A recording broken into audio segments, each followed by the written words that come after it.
Alright, welcome to the last video of this particular lesson. If you've finished all the other parts, then you're ready to move on to this homework section.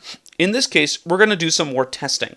You've had a lot of practice of this in step 4, and in the lesson before this one when you were testing for Elise's condition. So now you're ready to do some testing of your own.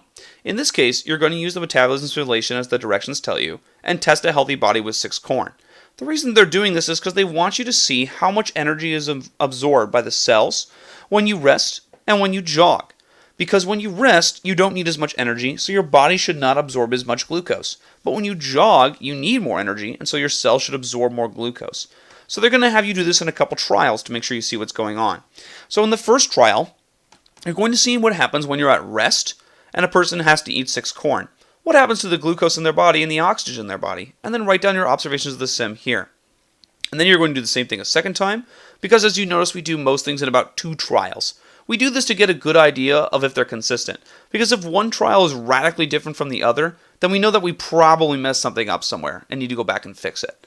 Once you've done 2 resting, you'll do 2 about jogging, and then you'll explain the differences you notice. Again, the difference you should notice is that jogging has more glucose absorbed, because the glucose is needed to make energy, and the glucose that isn't absorbed gets put in the storage, which is where it'll go when they rest. Once you're done with talking about the differences and what's going on, you're going to write down, what do you think these different activity levels produce different results? Why do you think these different activity levels produce different results? And explain why you think that, using what you've seen in the observations, in your table, in the whole lesson, and in your work with the sim here. Once you've completed that, you're done with 3.1. Congrats! I'll see you tomorrow and get ready to start 3.2.